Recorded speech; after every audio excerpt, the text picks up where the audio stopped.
je pense les deux sorties li gars yi gën a gis sax mooy sortie wu Aldiouma Sow ak bu Mimi Touré mi nga xamante ni mooy haute représentante du chef de l'État boo xam ne def na ko sur un média international man nag bi ma gën a interpellé mooy la sortie de Aldiouma Sow parce que moom il s'est fendu d'un très long texte nag te li gën a doy waar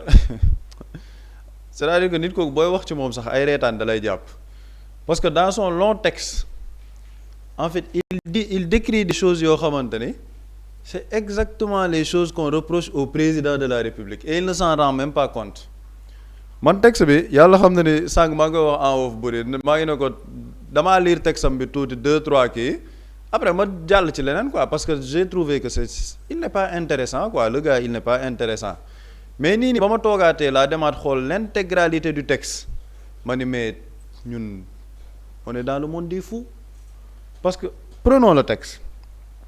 man daa am partie yoo xamante ne daf ma intéressé mu ne partie bi nga xamante ne booy ba muy wax ci président Bassirou Diomaye Faye ak Ousmane Sonko mu ne ces derniers mooy ministres yi nga xamante ne dañoo rejoindre dañoo bañ a dugg ci gouvernement bi ces derniers cherchaient avant tout à sauver la carrière politique d'une clique de responsables qui n'a jamais osé dire la vérité au Messie en parlant d'Ousmane Sonko. Lorsqu'en juin et juillet 2025, celui-ci s'engouffra dans une entreprise inefficace et égoïste de chantage politique pour sauver sa propre candidature aux prochaines échéances électorales. mu ne daal juin juillet 2025 Ousmane Sonko dafa nekkoon dans un processus de chantage égoïste pour sauver moom sa candidature aux prochaines élections waa léegi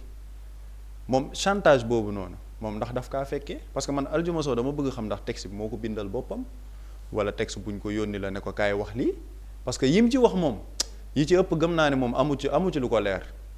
chantage égoïste boobu muy wax par rapport ak candidature Ousmane Sonko mais il ne peut pas y avoir de chantage puisque Ousmane Sonko est éligible parce que moom mu ngi ne en juin et juillet 2025 li tax ma ne Aldiouma Sow man j'ai l'impression peut-être il a perdu la tête. En juin et juillet 2025, il y avait déjà une Assemblée nationale. Comment Ousmane Sonko peut faire un chantage pour sa candidature alors qu'il a été déjà candidat à des élections nationales 17 novembre 2024 ba ñu fal Assemblée nationale moom mu nekkoon tête de liste bi suspendre son mandat éligible électeur bokk ci ay élections nationales man j'aurais pu comprendre un chantage boo xamante ne avant les législatives nga def un chantage pour que yow sa candidature mën a jàll parce que yaa ngi xel ñaar ci ndax mën nga bokk wala mënoo bokk mais en juin juillet 2025 où est ce chantage là par rapport à une candidature qui a déjà été entérinée lors des législatives de 2024 c'est contradictoire beneen bi ba muy wax ci président Bassirou Diomaye Faye mu ngi ne deuxièmement une chose reste constante le candidat Bassirou Diomaye Faye n'a jamais conclu de pacte secret à la prison du Cap Manuel waaw man Aldiouma Sow ndax daa nekkoon kaso ndax daa fekkee waxtaanu Ousmane Sonko ak Bassirou Diomaye Faye parce que moom daf ci ànd ak certitude day wax wala dañ koy waxloo c'est une question que je lui pose moom ndax day wax wala ndax dañ koy waxloo ndax dem na ci ak certitude beneen bi ci topp mu ne moom il n'a pris aucun engagement politique ou électoral qu'il soit bilatéral ou partisan ni durant sa détention ni à sa sortie de prison ma ne waa man Aldiouma moom xanaa moom moo nekk ci xelu Diomaye parce que ni mu koy waxee ni on nous présente un Aldiouma Sow boo xamante ni il était au cœur des négociations man nag beneen bi ma ci gën a amal solo mu ne les deux seuls éléments à l'aune desquels il faudra évaluer et juger de son action mooy le président de la République sont d'une part son programme présidentiel et d'autre part sa prestation de serment mu ne ñiy juger président de la République bi yépp ñaar rek lañ ko mën a juger mooy son programme présidentiel mooy programme bi mu jox sénégalais yi ak son serment ma ne ko waa alhamdulilahi rabbil alamin Aldiouma Sow ba nga tuddee programme présidentiel bi parce que bu dee mu ngi wax man programme Diomaye président daf ma ñor programme bu ma bëgg la bu ma lire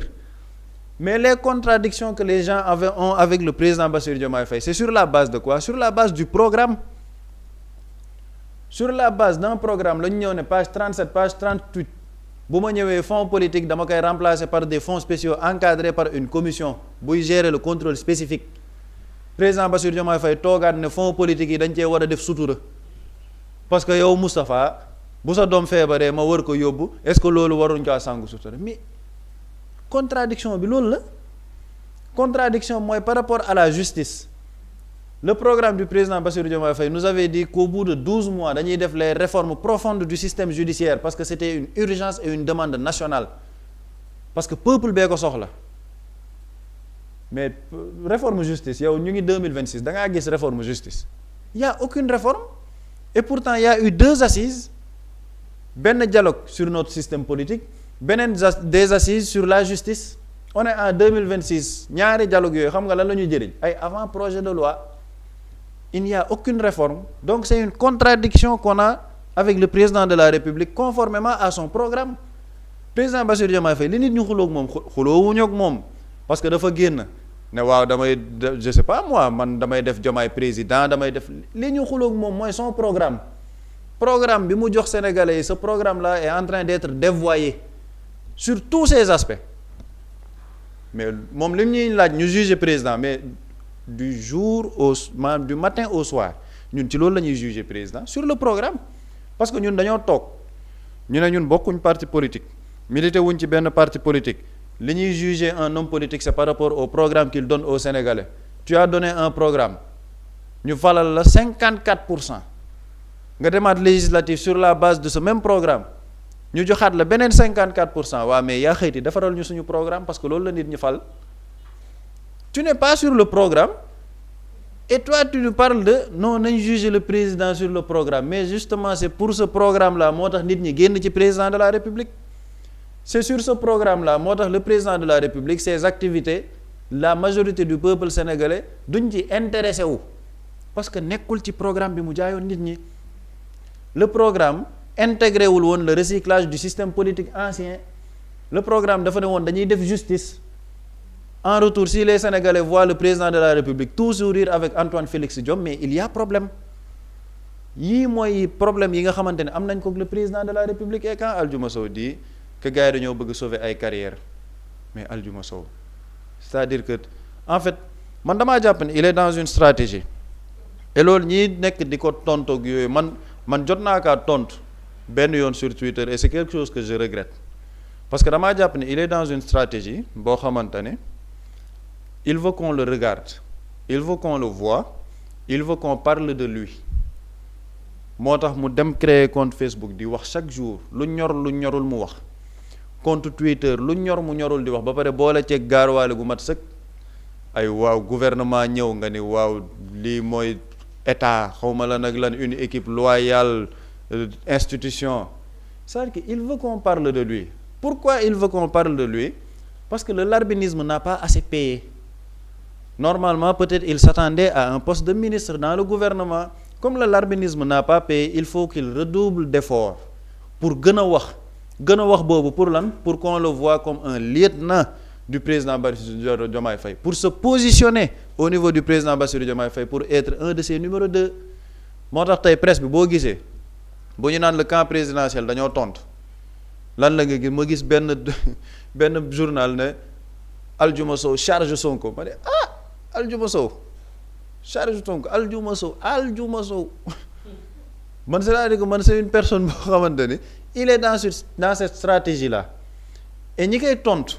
c'est-à-dire que ñoom ñoo koy may cette visibilité man looloo tax sujet bi loolu moo ma ci intéressé woon c'était pour dire aux gens arrêtez de faire exister une personne boo xamante ni maanaam amul cër boobu amul dayo googu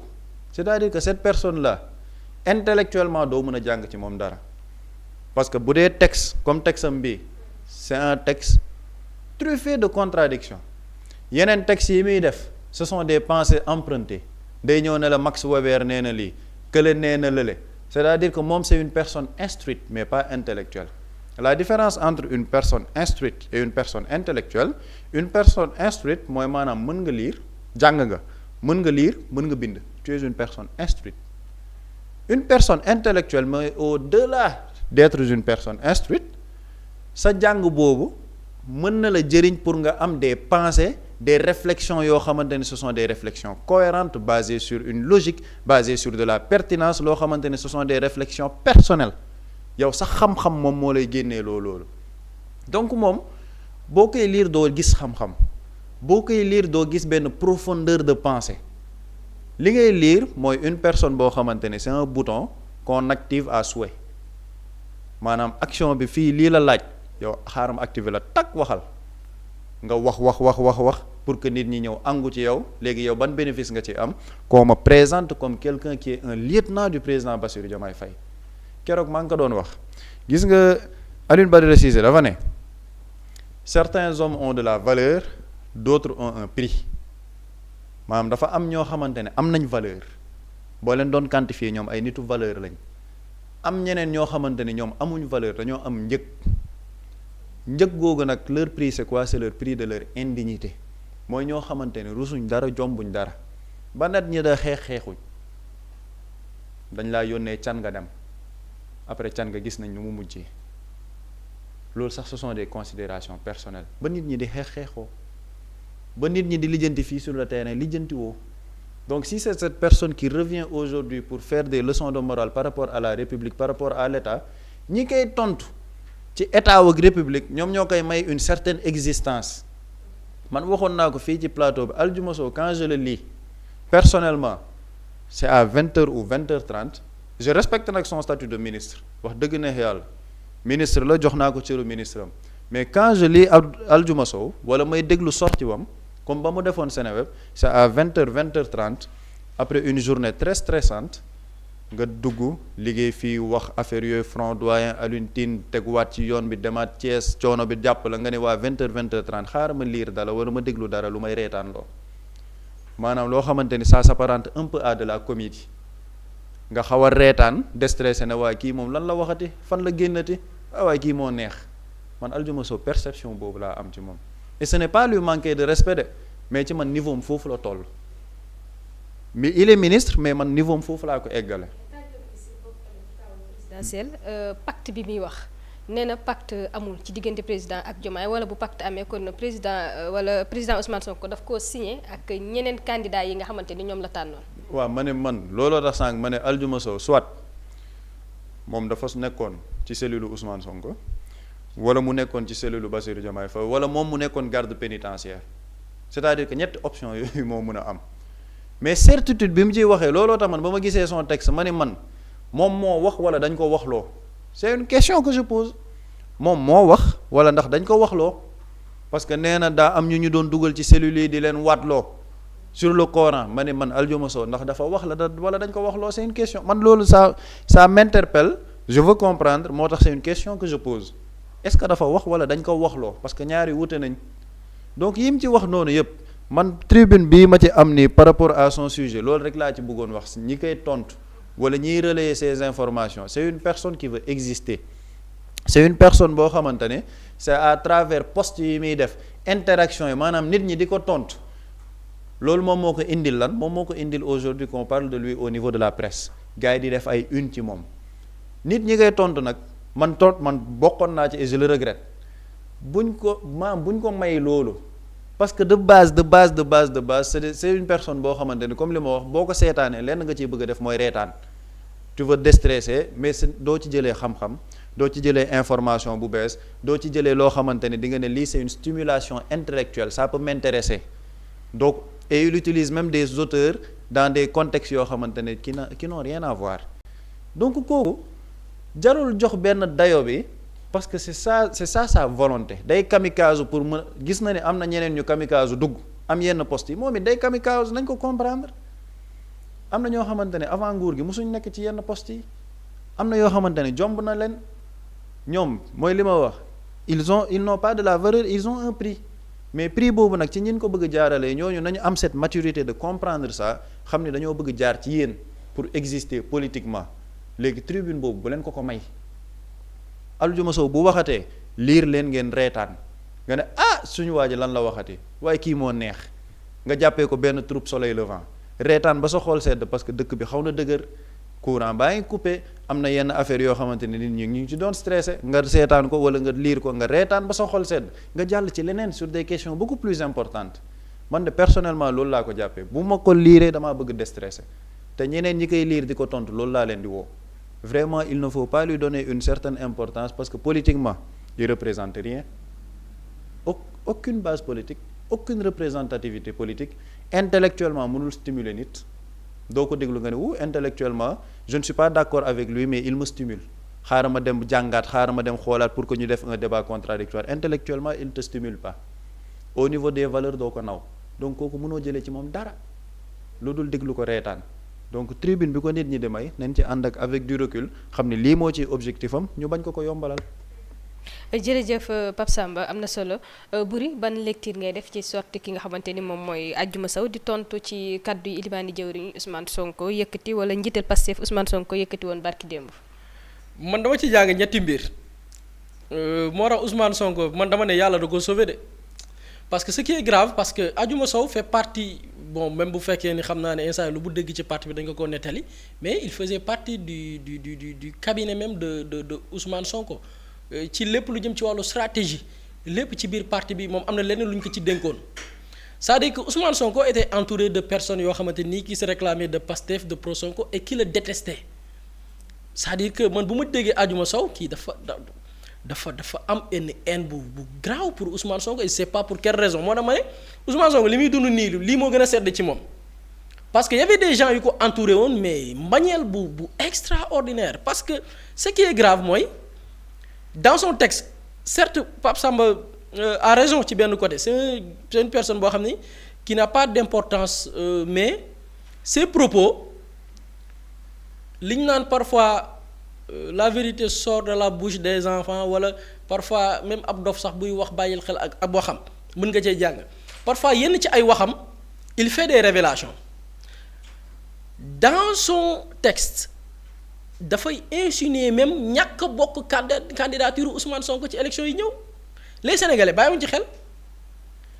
et nit ku mel noonu bu dee ni ci cabinet président la bokk ñu dénk ko lépp lu ci biir présidence de la République ñu dénk ko pôle politique ak yeneen yu ñu ko dénk ci biir li mu nekk ci cabinet président de la République kooku buy wax ay waxam parfois di nga ci am yenn sew-sew yoo xam ne faaw ñu taxaw ci. Dans son texte Adjuma Sow dafay remettre en question candidature Ousmane Sonko ci local ak présidentiel ban parti la dafa ñëw benn parti mu ne ci parti boobu ces derniers cherchaient bi muy wax il parle de certains responsables de Pastef ñi ne ñoom ay pro Sonko lañ avant tout à sauver la carrière politique d'une clique de responsables qui n'a jamais osé dire la vérité au Messie. ñenn ci ay responsables yi dañu bëggoon sauver carrière yenn ci ay responsables yoo xamante ni mosuñoo ñemee wax dëgg Messi bi ki muy wax Messi mooy Ousmane Sonko maanaam ñoo xam ni mosuñoo wax dëgg Ousmane Sonko mu ne Ousmane Sonko boobu noonu mu jàppee Messi ci biir texte bi lorsque en juillet 2025 celui-ci bi mooy Ousmane Sonko s'engouffra dans une entreprise inefficace dugg ci benn pexe yoo xamante ni nii daanaka sax du sotti ndax pexe yu inefficace la. égoïste maanaam xool boppam képp ko ñor Ousmane Sonko de chantage politique di jéem a chanter ki nga xamante nii mooy peut-être le président de la République pourquoi chantage boobu mu ne pour sauver sa propre candidature aux prochaines échéances électorales Ousmane Sonko ci boppam képp ko ñor jéem a sauver candidature moom Ousmane Sonko ci échéances yi ñëw mooy local ak présidentielle 2024 lii Adjuma Sow moo ko wax membre du président de la République Bassirou Diomaye Faye. Et dans son discours dama ko wax ma ne Ousmane Sonko yàllaa ko bëgg y avait des personnes yu ko détestaient qui veulent sa mort yu nekkoon ci moom jege ko moo ne li muy dund nii moo gën a sedd ci li muy dund parce que ñii yeneen i pexe bu ñu ko amoon pour sànk Ousmane Sonko sànk ko te pourtant ñu ko jege lañu woon di woote woo Pastef di tappale di dem ci ay plateau di publier loolu benn la ci li ma jàng ci li nga xamante nii mooy waxam Adjuma Sow dafay remettre en question la candidature de Sonko ci ku bokk ci cabinet président de la République loolu benn la ci li ma jàng ci kàddoom mu ñëwaat beneen affaire mu ne mbiru pacte foofu dafa amaat deux parties ci discours am dafa amaat beneen partie muy une tentative de falsifier l'histoire te bu mu leen bett ñu créer une campagne de réécrire l'histoire actuellement xam nga lañ nekk di expliquer dañu nekk di tëgg benn campagne pour wane ni li tax Diomaye jël ay responsabilités parce que musul nekk candidat wu Sonko lii Adjuma Sow ci texte am daf ko souligner. Et pourquoi ma ne c'est une tentative de falsifier l'histoire dafa ni évidemment les véritables pactes c'est-à-dire que affaire u pacte dafa am ñaar ñu génn waxi pacte Abdourahmane Diouf moo njëkk a génn dem TFM mu ne dafa am pacte bu ko liggéey ak président Diomaye d'ailleurs pacte boobu mu signé ak président Diomaye moo tax moom Abdourahmane Diouf mu renoncer à ses ambitions politiques Adjuma Sow ne pacte musul am weddil Abdourahmane Diouf il n'a jamais pensé génnee benn texte pour tontu Abdourahmane Diouf mais quand il s'agit de Sonko muy seen noonu biir parti bi nga xamante ni nii ànd nañu ak moom pendant longtemps te musuñu ko gëm c'est-à-dire c'est ses ennemis il se permet de sortir mais traité ko de tous les noms daanaka benn saaga bu subtil la def quoi dans son texte mu ne pacte bu fekkee am na évidemment les véritables pactes mu ne pacte ak complot yi am dëgg-dëgg ñi ngi ko tramé dans les coulisses de cette fameuse suite carcérale du Cap Manuel xam nga Ousmane Sonko moo waxoon ni bi ma nekkee kaso daanaka fi ma nekkoon sax daanaka suite la daanaka comme hôtel la mu ne ko sa hôtel boobu noonu sa suite boobu noonu fa nga defee yow say complot c'est là que l'on a fait jurer la main sur le Coran foofu la ñu jëlee ay nit waat loo leen ci téere alxuraan bi ne ñoo xam ne bokkuñu Pastef que ñoo xam ne dañu rejoindre combat bi daanaka ba lépp sottee pour jël pouvoir ba bu ñu jotee pouvoir ba delloowaat ko messi bi maanaam delloowaat ko moom Ousmane Sonko au lendemain de leur prestation de serment foofu benn nit lay waxal parce que kenn laa dégg mu soulever lu ni mel muy Habib Sy xam nga Ousmane Sonko dañu dëgmal élection mu tànn ay nit Diomaye biir parti bi ñeneen ñi mu leen dem leen jëli parrainage ñeneen ci nga xam ne ay alliés lañ Habib Sy ci la bokk Cheikh Tidiane Dièye mu ne leen dem leen wëri et pourquoi le choix de Diomaye parce que fii li mu évoqué mooy candidat bi ñu jox parrainage daf ko wax ci biir texte bi Habib Sy lay waxal mu ne candidat bi ñu jël parrainage des élus xam nga Habib Sy lañ ko jox wut ay député ñu parrainé Habib Sy jël Diomaye moom jox ko parrainage citoyen parce que loolu ñu ci bari xam nañ c'était une stratégie la stratégie et pourquoi dama ne c'était une stratégie moom ci boppam moo wax ni c'est une stratégie moom am pour nit a mën a tappale la stratégie c'était quoi Diomaye kenn xamu ko woon c'est-à-dire que boo ne woon Diomaye mooy candidat c'est sénégalais xamuñu kuy Diomaye mais seetaan naa benn reportage bu Feuz John def au niveau de Ziguinchor mu interviewé ay maire yi ne ñun kii xamuñu ko woon nit ñi daal ñoo ñu indil photoom collé ko ak photo Sonko ne leen yaay booy diw bii la Sonko tànn voté leen ko maire yi nee na ñun lii moo tax ñu xam Diomaye c'est-à-dire que ñàkk koo xam boobu noonu moo taxoon nit ñi ne nañu jël photoom collé ko ak photo Sonko ne Sonko ngi nii de waaye kii mooy moom xàmmee leen ko borom sikkim bi pour ñu voter ko loolu c'était une stratégie politique pour que l'image de Diomaye les Sénégalais mën ko assimiler mën ko comprendre bu ñu demee bañ a jaawale nit ki ñu tànn ko pour mu wut parrainage citoyen ok d'accord Diomaye dem wuti ñu tànn Habib Sy dem ñu jox ko parrainage des élus maanaam des députés candidature am et pourquoi ma ne Habib Sy lay waxal Habib Sy dafa defoon une proposition xam nga Diomaye Sonko li mu expliqué mooy Diomaye nekkul woon candidat Pastef le candidat légitime c'est Sonko boo defee sa benn mandat ba pare ka am légitimité que la dénkoon jëlaat yi fam donte bi ñu demee ba ci digg ba nee nañ ko léegi liggéeyal ngir yàlla ngir projet bi nekkal ci projet bi ñu diggoon Sénégalais yi boo ci paree sax man Sonko maay lay porter sa candidature pour que nga nekk candidat pour am deuxième mandat c'est-à-dire que loolu moo nekkoon le pacte avec Diomaye le pacte avec Habib Sy lan la woon Habib Sy ci boppam expliqué na ko te Habib Sy c'était pas un pacte parce que du wax lu ñu wóorul mais Habib Sy ci boppam moo proposé woon ba ginnaaw bi ñu ko tànnee ba pare Habib Sy moo proposé ne moom bés buñ ko tànnee bis bu ko Ousmane Sonko tànnee lam ca namm nañ koo teewlu moom Habib Sy dellu si waat ci plateau bi. ma ne leen man lu rëy la ma ne leen man te mosu fi am Sénégal. ma ne leen yéen mën naa nekk seen jàlluwaay mooy candidat de transition le pouvoir ça ne m'intéresse pas tellement mais man su ma ñëwee ba nekk ne proposition ne candidat de transition bu ma accès au pouvoir mais lu ñuy waxtaanee la moo xam juróom benn weer moo xam 1 an c'est largement suffisant pour ñu am yoo xam ne dañ koy jubbanti pour que yëpp awaat ci yoon. comme man mën naa ko te mën naa yore réew mi xam naa nuñ koy yoree jàppale leen ma bu ngeen ma jàppalee du ma fa yàgg ngeen wax li ngeen bëgg ñu def ko ñu teg Sénégal ci raay mi nga xam ne lii dootu fi am moo xam constitution bi moo xam les libertés te bu ko yàlla dogalee li may wax waa Pastef mesures yi nga xam ne ñoom laay njëkk a jël bokk na ci décret bi nga xam ne moo tas Pastef ma xotti ko. donc Habib Sy bi muy junj du sax pacte mais Habib Sy moo dem ci télé ginnaaw bi Sonko tànnee ñi nga xam ne ni jàpp na ni war nañ dem wuti parrainage Habib Sy ne moom bu ko Pastef tànnee parce que dafa am tànneef bu njëkk muy ñi war a dem déposer ji mu am tànneef bu mujj muy gannaaw bu ñooñu jàllee ba pare kan la ci Sonko di tànn Habib Sy ne man de bu ñu ma tànnee soxlawuma mandat bi maanaam 5 ans yi soxlawuma ko minimum 6 mois laay def réforme yi nga xam ni moom la projet bi wax wala bu ko baree gën kaa bari benn at bu ñu ma falee 2024 au plus tard 2025 ka ma taboon ma jébbal ko yëfam